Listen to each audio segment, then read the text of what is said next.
I started as a kid playing the violin, and at some point heard music by Bach and was fascinated. When I was a boy especially, I was hyperactive, and I found his music very enjoyable to play. I was an organist. It's extremely athletic, but also absorbing it mentally takes a great deal of effort too. I grew up in an extremely anti-intellectual and uneducated background. There were no concerts in the town that I grew up in. I got interested in music partly because my parents had just a few recordings, only one Bach recording as it happened.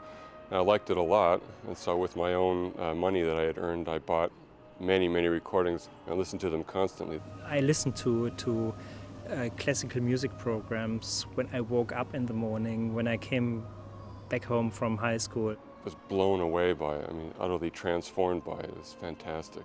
And I found since then, it just does not fade. They're constantly new discoveries when you play Bach. It's always a new experience and a new adventure. At Swarthmore College, I teach music history from the beginnings of Western notation up until about Beethoven. I'm the dry philologist. Basically, I do research on all aspects of Bach, his life, his music. Right above my desk is a portrait of Bach. And he's my administrative role model because Bach was never satisfied with what he had. He always wanted to refine it, to perfect it, to take it to the next level. I think one thing that nearly every Bach enthusiast agrees on is that the Mass in B minor is the absolute apex even of his output. It's Bach's musical last will and testament. I'm certainly very interested in the extent to which Bach's music promotes a particular Protestant view of the world. I think it's a Catholic Mass composed by a Lutheran composer. It's clear that he was thinking about both camps. All scholars have strong opinions.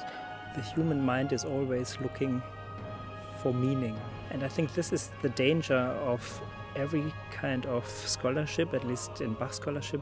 The music is so rich that you are condemned to find meaning everywhere. Working with Bach is a humbling experience because one constantly learns new things about the music. There are constantly shifting views. What I often tell my students is that there are multiple plausible meanings to an artwork, but there are an infinite number of implausible ones. And so we should try to focus on the plausible ones. It's the foremost discipline of scholarship to be willing to change the opinion if new evidence is there. There's much to be learned from this music.